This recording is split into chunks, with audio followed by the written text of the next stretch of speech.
যে সঁচাকৈ যদি মিত্ৰতা বিচাৰিছে, সঁচাকৈ যদি অসমক ভাল পায়, সঁচাকৈ যদি অসমৰ সমন্বয় বিচাৰিছে, এই ২ নম্বৰী ৰাজনীতি কৰা বন্ধ কৰক।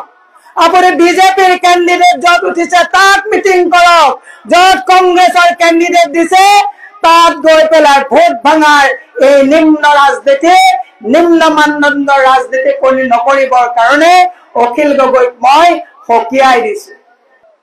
মই ঢিঙত মিটিং কৰিবলৈ অহাৰ কোনো প্লেন প্ৰগ্ৰাম নাছিলে। যোৱাকালি ঢিং সমষ্টিত হিমন্ত বিশ্ব শৰ্মাৰ অক্সিজেনত চলি থকা এজন নেতা আহি ক'লে যে ৰাইজ মোৰ মিটিং চাবলৈ বছত মানুহ উঠি আছে, ইমান মানুহ আহিছে, গাড়ীত মানুহ উঠিছে, মই সেই আজি চাবলৈ আহিলো। আহি থাকোতে ৰাস্তাত মই কেইজনমান এই অঞ্চলৰ লোকক লগ পালো যে কালি অখিল গগৈ ডাঙৰীয়া আহিছিলে ইয়াত, আপোনালোকে বহুত মানুহ গৈছিলে।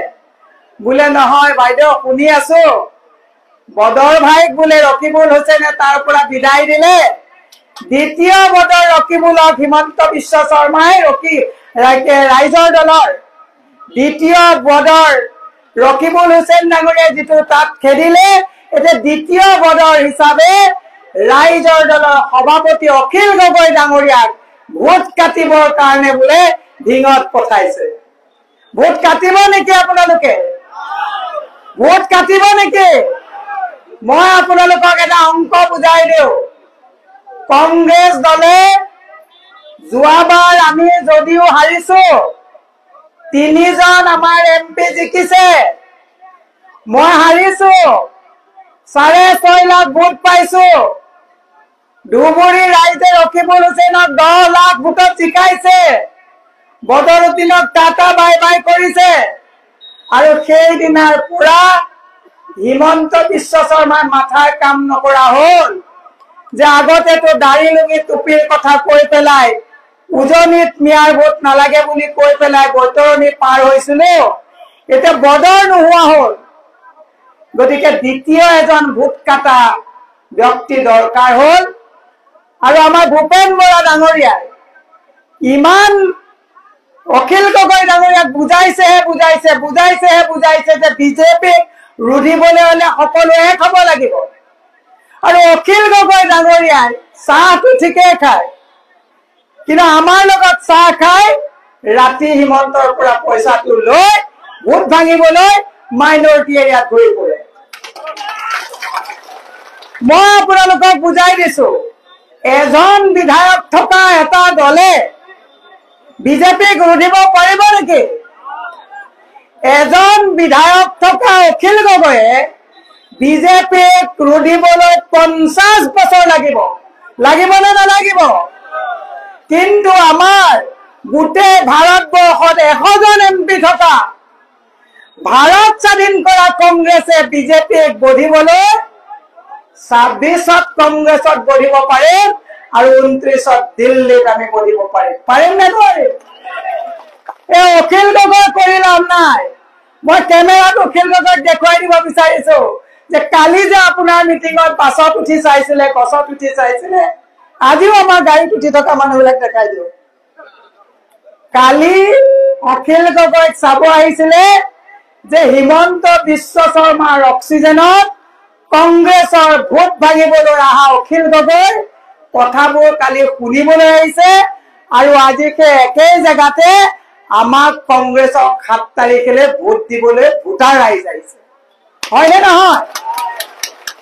আৰু এটা কথা মই আপোনালোকক কওঁ, মই আজি ভাবিছিলো যে মাইনৰিটি জেগাত আৰু মিটিং কৰিবলৈ নাযাওঁ। মোৰ দুখ লাগে কিয় জানে?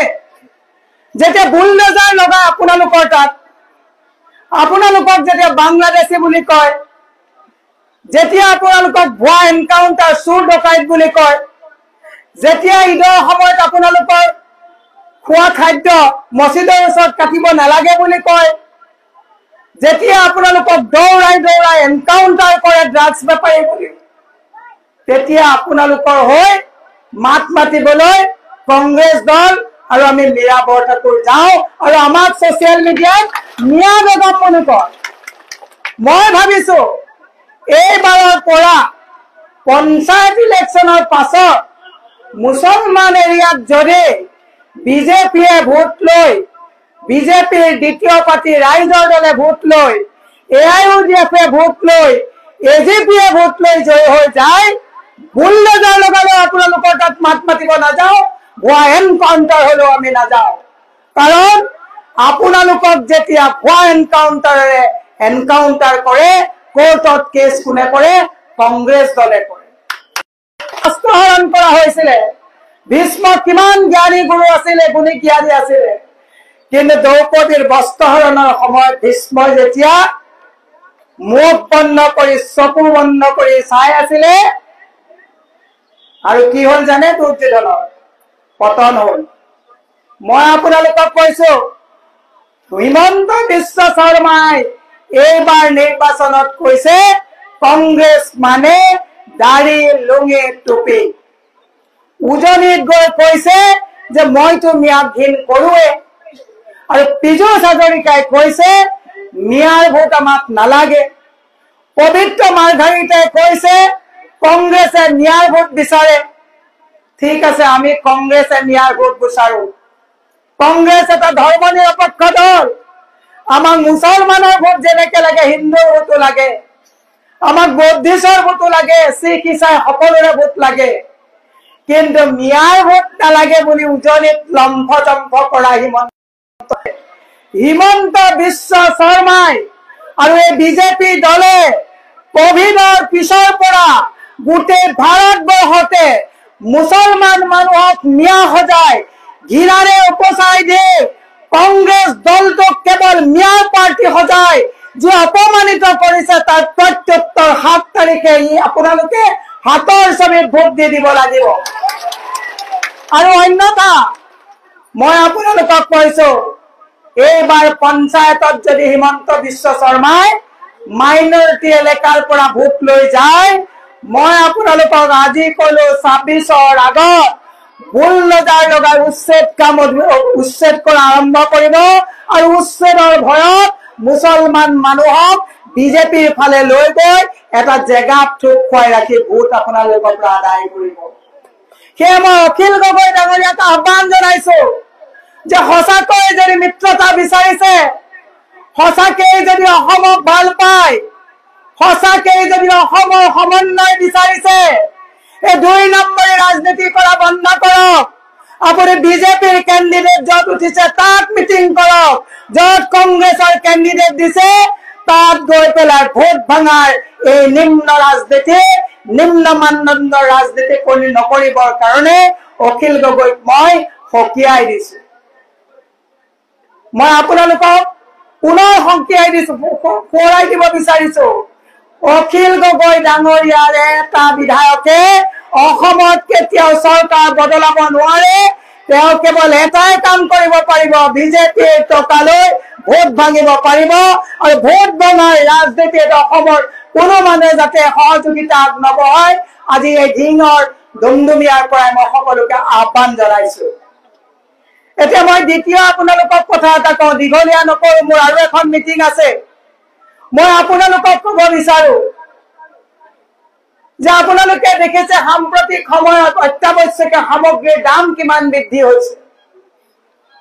আজি তাৰিখত যুৱ প্ৰজন্মৰ কোনো সংস্থাপন নাই, মহিলাসকলৰ আজি তাৰিখত কোনো অৰ্থনৈতিক স্বাৱলম্বিতা নাই, কিন্তু যিবোৰ আঁচনি, খাদ্য সুৰক্ষা আঁচনি, যে ঘৰে ঘৰে দুখীয়া মানুহে গাই প্ৰতি 5 কেজিকে চাউল পাব লাগে, এই আঁচনি কোনে আনিছিলে?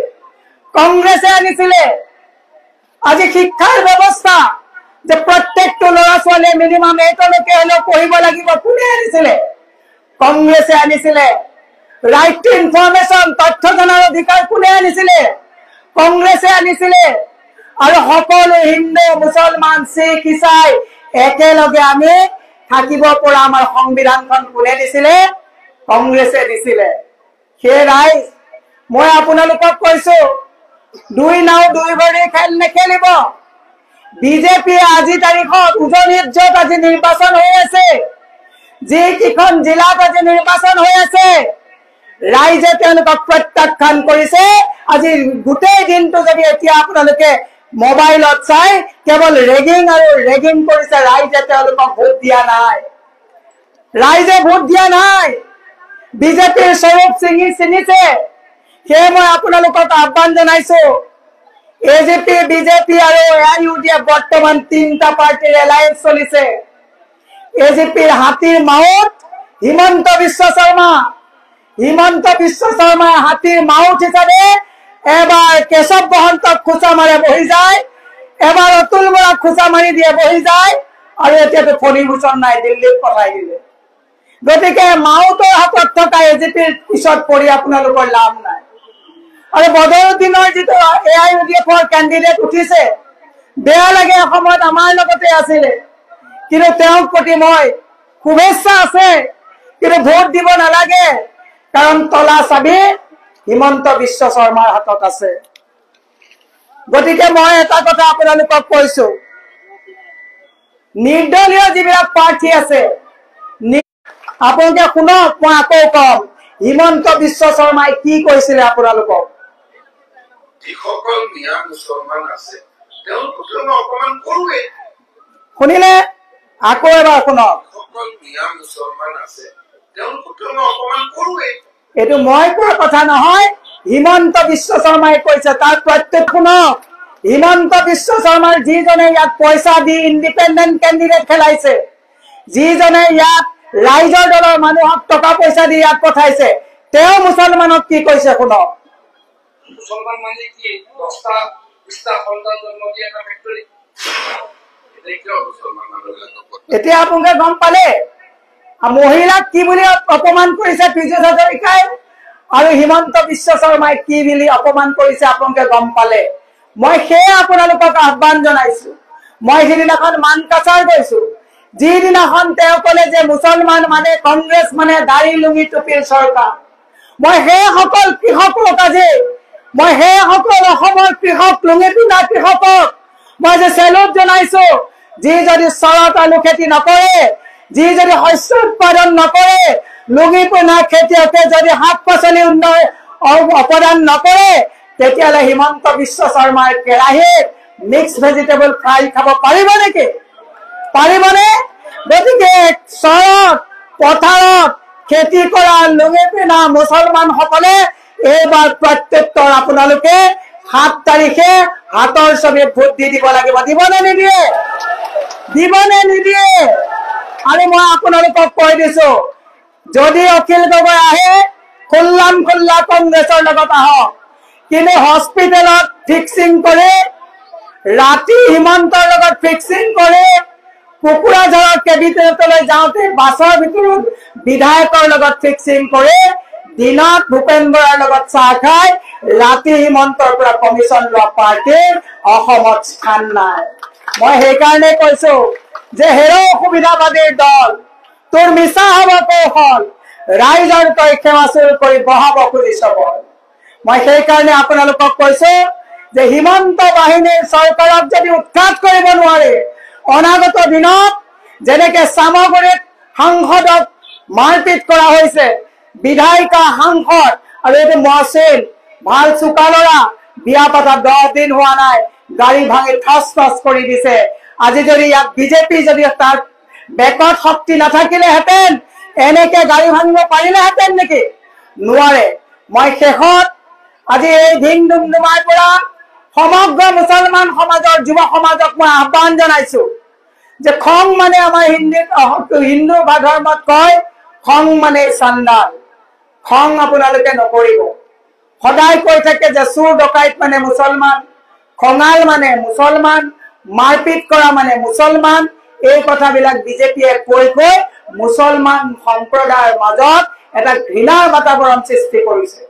আজি আমি সংকল্প লওঁ আহক যে অসমৰ বায়ু পানী সেৱন কৰি ভাৰতৰ নাগৰিক হিচাপে ভাৰতৰ সংবিধানক বিশ্বাস কৰা প্ৰতিজন অসমত বসবাস কৰা চৰত থকা বা আমাৰ ইয়াত ভৈয়ামত থকা প্ৰতিজন মুছলমানে আজি সংকল্প লওঁ আহক যে যিমানে হিমন্ত বিশ্ব বাহিনীয়ে উত্তেজিত বা কলুষিত নকৰক কিয় কোনো মুছলমান সমাজৰ যুৱ প্ৰজন্মই হওক বা মুছলমান ব্যক্তিয়ে হওক অসমৰ আইন শৃংখলা বৰ্তাই ৰাখে যাতে কোনেও যাতে আসৰিকভাৱে কাকো আক্ৰমণ নকৰে এক সুস্থ নাগৰিকৰ সুস্থ পৰিৱেশ আমি বৰ্তাই অনাত মুছলমান সম্প্ৰদায়ৰ লোকে আগভাগ ল'ব লাগিব নে নালাগিব আজিৰ পৰা সংকল্প লওঁ ডুমডুমাৰ পৰা যে হিমন্ত বিশ্ব শৰ্মাই বা বিজু হাজৰিকাই মুছলমানক চোৰ ডকাইত বুলি কোৱা কথাৰ উৰ্ধত গৈ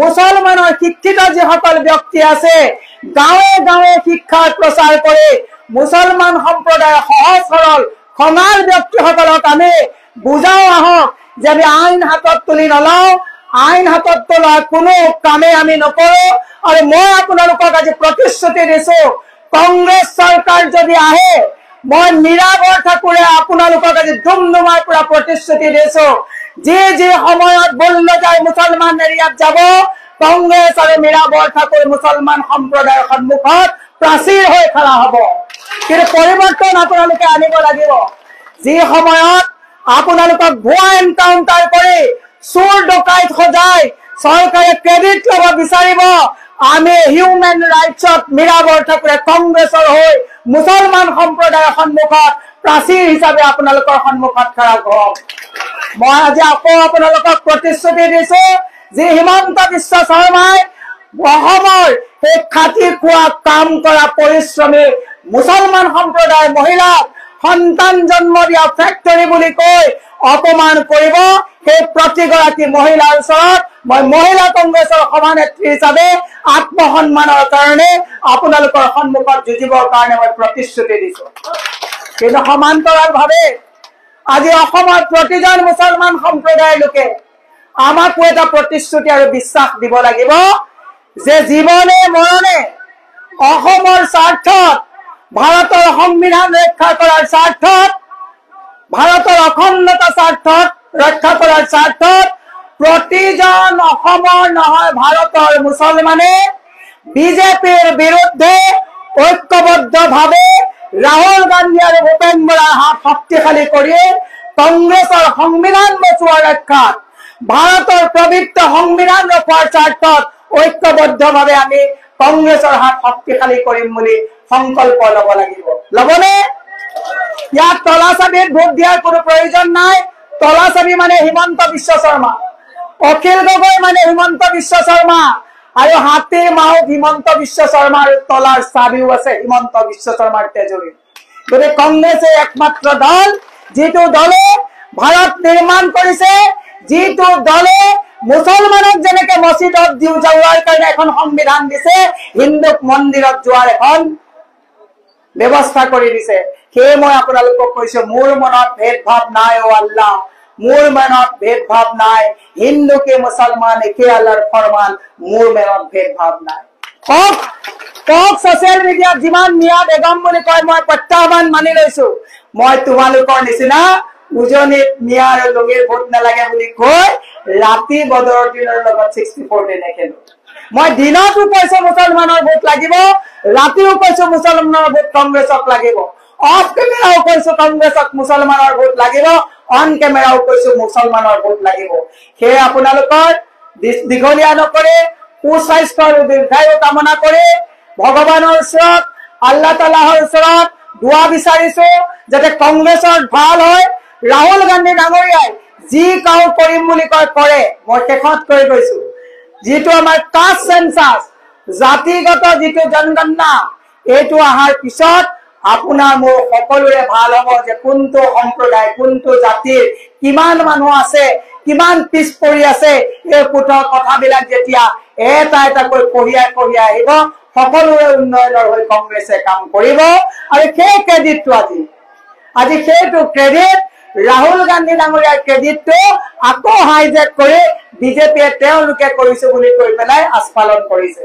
সেই আপোনালোকৰ সুস্বাস্থ্য আৰু দীৰ্ঘায়ু কামনা কৰি মই আশা ৰাখিছো যে অহা 7 তাৰিখে ৰাতিপুৱা কোনো ভোট ভাঙা পাৰ্টিক যাতে আপোনালোকে ভোট নিদিয়ে কেৱল মাত্ৰ হাতত ভোট দিয়ক মই কথা দিছো আপোনালোকক কংগ্ৰেছৰ মহিলা কংগ্ৰেছৰ সভানেত্ৰী হিচাপে কথা দিছো যে যেতিয়া অন্যায় মুছলমানৰ লগত হ'ব। মীৰা বৰঠাকুৰে কংগ্ৰেছৰ মহিলা কংগ্ৰেছৰ সভানেত্ৰী হিচাপে ভূপেন বৰা ডাঙৰীয়াৰ লগত কথা পাতি আপোনালোকৰ সন্মুখত আপোনালোকৰ প্ৰটেকশ্যনৰ কাৰণে আহিম। এই প্ৰতিশ্ৰুতি দি মোৰ বক্তব্য মই সামৰি মাৰিছো। জয় হিন্দ, জয় কংগ্ৰেছ। কংগ্ৰেছ কংগ্ৰেছ